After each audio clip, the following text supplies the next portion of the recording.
Hello investors, simply stocks में आपका स्वागत है। तो अगर हम स्क्रीनर पर आकर कुछ बहुत ही आसान से फिल्टर्स लगाते हैं कि पीई रेशियो 30 से कम हो, मार्केट कैप 2,500 करोड़ रुपए से ऊपर, सेल्स ग्रोथ 25% से ज़्यादा हो, आरओई 15% से ऊपर, ये सिंपल से फिल्टर्स लगाने पर हमारे पास ऐसे कुछ हाई क्वालिटी स्टॉक्स निकल कर आते हैं जो एक तो आपका तेज ग्रो कर रहे हैं और तो और अभी उनके वैल्यूएशंस भी लो चल रहे हैं। इस इन्वेस्टिंग स्टाइल को गार्प इन्वेस्टिंग स्ट्रैटेजी बोलते हैं, GARP। माने कि आपको ग्रोथ भी मिल रही है, वो भी रीजनेबल प्राइसेस पर या कहने को लो वैल्यूएशन पर। ये गार्प स्टाइल यूएसए के एक काफी मशहूर और successful S investor Peter lynch follow किया करते थे। तो आज के वीडियो में हम यही गार्प इन्वेस्टिंग स्ट्रैटेजी को फॉलो करके स्क्रीनर पर स्टॉक्स शॉर्टलिस्ट करेंगे और उनमें भी हम 8 बेस्ट स्टॉक्स देख रहे होंगे। पर हाँ, ध्यान रहे कि ये वीडियो किसी भी तरह से इन स्टॉक्स पर बाय या सेल रिकमेंडेशन बिल्कुल भी नहीं है। ये बात आप ध्यान रखिएगा। इसके साथ ही चलिए शुरू करते हैं।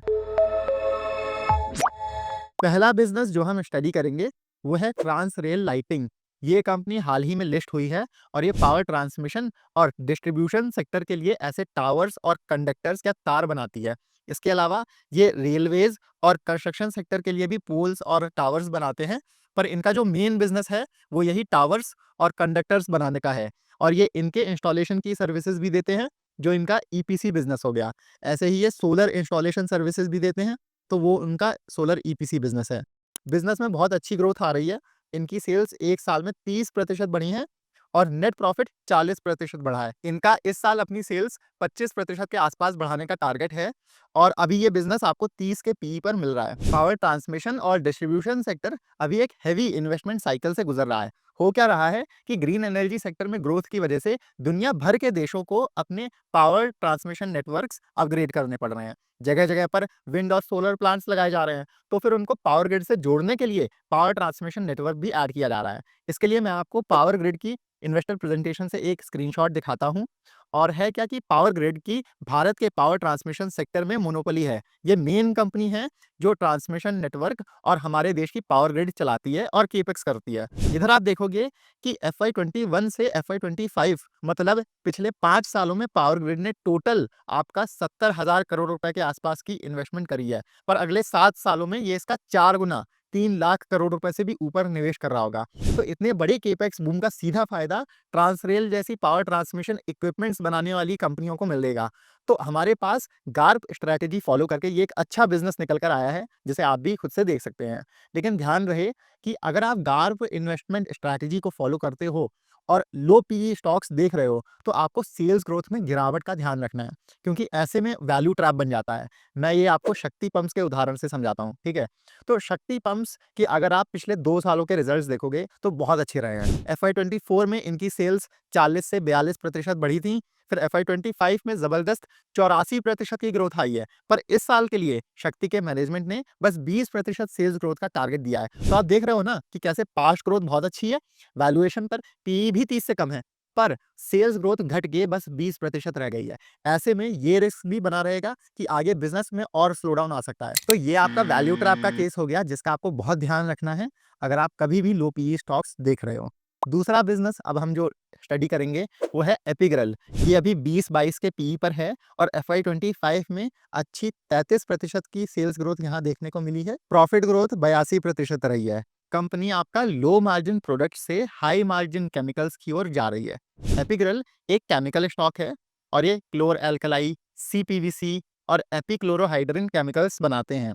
क्लोर एल्कलाई से कॉस्टिक सोडा बनता है, जो कपड़े, एल्यूमिनियम और बाकी केमिकल्स बनाने में यूज होता है। ये इनका कमोडिटी सेगमेंट है, माने कि इधर मार्जिन्स कम रहते हैं। फिर अपने स्पेशलिटी केमिकल्स के बिजनेस में ये एपिक्लोरोहाइड्रिन और CPVC बनाते हैं।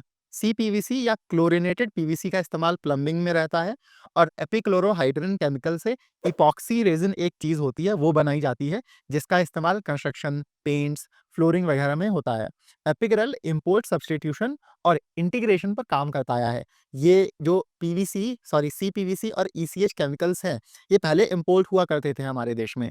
ये भारत की पहली कंपनी थी जिसने ECH का प्लांट लगाया था।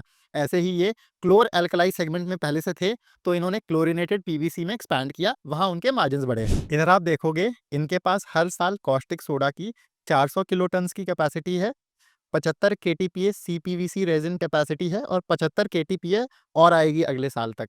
ऐसे ही ईसीएच की 50 है और 50 और आएगी अगले साल तक। इनके लिए कंपनी अभी 780 करोड़ रुपए का इन्वेस्टमेंट कर रही है। ईसीएच और सीपीवीसी इन 2 इंडस्ट्री सेगमेंट्स में अभी आपकी 12 से 15% की ग्रोथ आ रही है। तो कंपनी ने लो मार्जिन कमोडिटी केमिकल्स से हाई मार्जिन स्पेशलिटी केमिकल्स का सफर तय किया है। इनकी अब 50 से 55% सेल्स हाई मार्जिन प्रोडक्ट से आती हैं और अगले 3 सालों में ये इधर से 70% सेल्स टारगेट कर रहे हैं। पर एक रिस्क क्या है एपिगरल में कि हमें 1.5 से 2 साल बाद इस बिज़नेस में मार्जिन प्रेशर देखने को मिल सकता है। इसी वजह से पर्सनली मुझे ये बिज़नेस थोड़ा कम पसंद है। अभी ईसीएच और सीपीवीसी सेगमेंट में ज़्यादा प्लेयर्स नहीं हैं, तो मार्जिन्स हाई हैं। पर ईसीएच सेगमेंट में ग्रासिम एंटर कर रहा है, ऐसे ही अदानी और अंबानी दोनों सीपीवीसी के बिज़नेस में घुस रहे हैं। इसका रिस्क क्या है कि और कैपेसिटी आने पर इन प्रोडक्ट्स के दाम गिरेंगे और मार्जिन्स पर प्रेशर बढ़ेगा, क्योंकि आपका कॉम्पिटिशन बढ़ रहा है। तो कहने को अभी ये स्पेशलिटी केमिकल्स हैं, पर धीरे-धीरे वही लो मार्जिन कमोडिटी कैटेगरी में आ जाएँगे। पर ये कोई इमीडिएट या तुरंत-तुरंत का रिस्क नहीं है। 1 से 1.5 साल तक तो आउटलुक स्ट्रॉन्ग ही है यहाँ का, बट उसके बाद हमें देखना होगा कि मार्जिन्स कैसे रहेंगे। अब आपको यहाँ एक सबसे ज़रूरी चीज़ ये समझनी है कि कोई भी स्टॉक आपका परमानेंटली अच्छा या परमानेंटली बुरा नहीं होता है। जैसे एपिगरल में ही 1 साल बाद कैसे मार्जिन्स रहेंगे, कैसी सेल्स रहेंगी, हम अभी से नहीं बोल सकते हैं।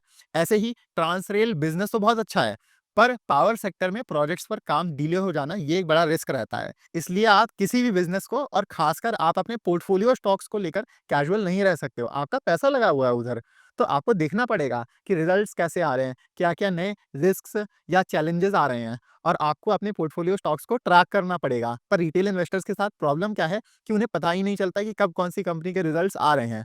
तो इसलिए हमने सीरियस इन्वेस्टर्स के लिए एक पर्सनल व्हाट्सएप कम्युनिटी बनाई है, जहां हम 150 से ज़्यादा अच्छे-अच्छे स्टॉक्स को क्लोज़ली ट्रैक करते हैं।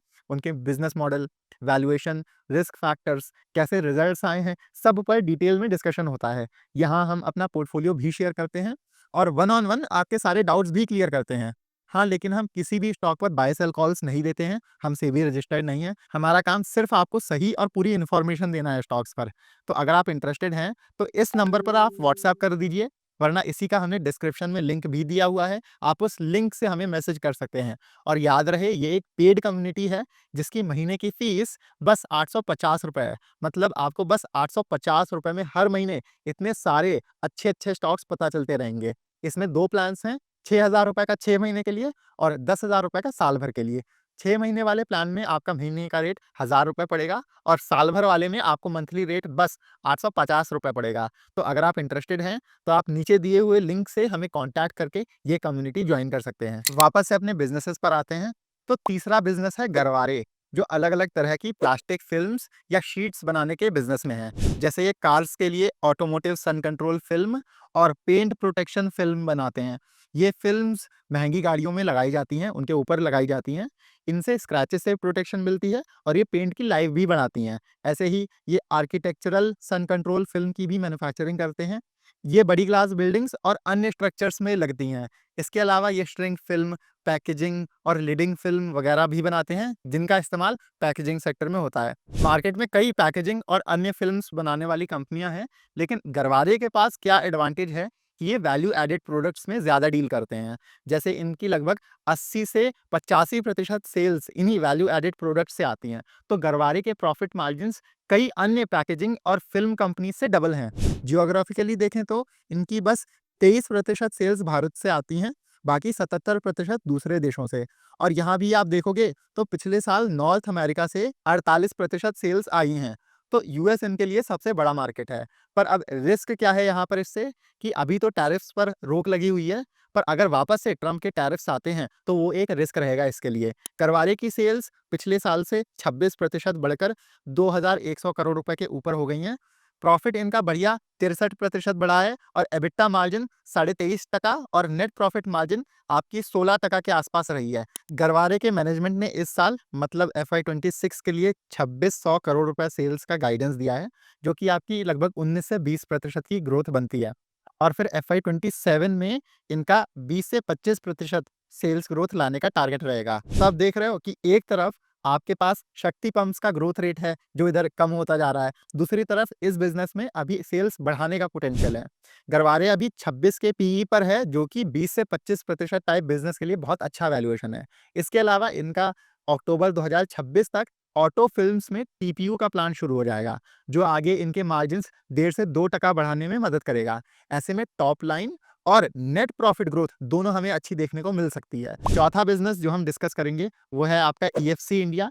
ईएफसी ऑफिस लीजिंग के बिज़नेस में है। ये लोग बिल्डिंग्स किराए पर उठाकर उसको रिनोवेट करते हैं और फिर आगे उन्हें दूसरी कंपनियों को ऑफिसेज़ के रूप में लीज़ पर देते हैं। अब ऐसे भी हो सकता है कि ईएफसी पूरा ऑफिस किसी एक कंपनी को दे दे। इसके अलावा ये कोवर्किंग स्पेसेस, मतलब कि एक बड़े ऑफिस में अलग-अलग कंपनियों का स्टाफ एक साथ काम कर रहा हो, तो ये लोग कोवर्किंग स्पेसेस भी चलाते हैं। ये इनका रेंटल बिज़नेस हुआ। इनके दिल्ली, बैंगलोर जैसे 9 शहरों में 79 ऑफिसेज़ हैं, जहाँ ये 60,000 से ज़्यादा ऑफिस सीट्स मैनेज करते हैं और पर सीट ये लगभग साढ़े 6,000 से 7,000 रुपए महीने का चार्ज करते हैं। इसके अलावा ईएफसी ऑफिसेज़ के इंटीरियर डिज़ाइनिंग के भी बिज़नेस में है।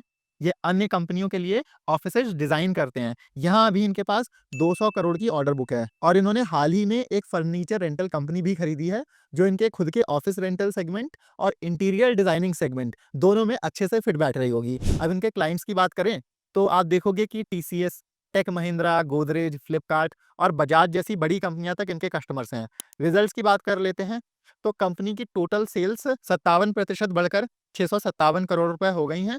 इसमें इनका ऑफिस रेंटल बिजनेस 43% ग्रो किया है और ऑफिस इंटीरियर सेगमेंट में तो काफी अच्छी 133% ग्रोथ देखने को मिली है।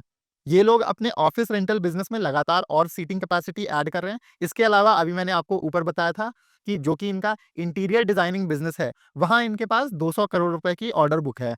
इसके अलावा कंपनी का मुनाफा 122% बढ़ा है छोटे बेस से और ईएफसी का नेट प्रॉफिट मार्जिन भी एक्सपैंड किया है। ये 15% से आपका 21.5% के आसपास हो गया है। तो ईएफसी भी एक अच्छा तेज ग्रो कर रहा बिजनेस है, जिसे आप खुद से देख सकते हैं। वैल्यूएशन भी अच्छा है, 30 के पीई पर है और भारत में अभी फ्लेक्सिबल ऑफिसेज की डिमांड बहुत तेजी से बढ़ रही है, जिसका इन्हें फायदा मिल रहा है। रिस्क आपको यहाँ क्या देखना है कि इसमें quarter on quarter growth volatile हो सकती है। जैसे कोई नई बिल्डिंग लीज पर जब जाती है, तो वो कैपेसिटी फिर आपकी एक साथ आती है, या जो इंटीरियर डिजाइनिंग से सेल्स आ रही हैं, वो प्रोजेक्ट टाइम पर पूरा नहीं हुआ, तो वो सेल आपको फिर अगले क्वार्टर में दिखेगी। तो इसका आपको ध्यान रखना है, क्योंकि इस वजह से स्क्रिप्ट में ज़्यादा वॉलेटिलिटी देखने को मिल सकती है। इनके अलावा ट्रांसरेल, एपिग्रिल, गरवारे और ईएफसी, जब मैंने स्क्रीनर पर क्वेरी चलाई थी, 4 और अच्छे स्टॉक्स निकल कर आए थे, जो हैं Pokarna, Nuvama wealth, India shelter और एप्टस वैल्यू हाउसिंग। अब वैसे तो इंडिया शेल्टर और एप्टस एनबीएफसीज हैं, तो आप इनमें पीई नहीं पीबी रेशियो देखोगे, पर ये भी अच्छे बिज़नेसेस हैं जो निकल कर आए थे, तो इनको भी आपको देखना चाहिए। हम ये बिज़नेसेस अपने चैनल पर पहले कवर कर चुके हैं, तो आप वहाँ से इनको देख सकते हैं। इन चारों के वीडियो लिंक्स मैं टाइम स्टैम्प के साथ आपके लिए डिस्क्रिप्शन में डाल दूँगा, तो आप वहाँ से देख लीजिएगा याद से। बाकी मैं उम्मीद करता हूँ आपको ये वीडियो पसंद आया होगा, तो आप इसे लाइक और हमारे चैनल को सब्सक्राइब ज़रूर करिएगा। हमारे लिए तो आपके लाइक्स और सब्सक्राइब्स ही मोटिवेशन है, ताकि हम हर हफ्ते आपके लिए ऐसी वीडियोस फ्री में लाते रहें। मिलते हैं अगले वीडियो में। Happy investing.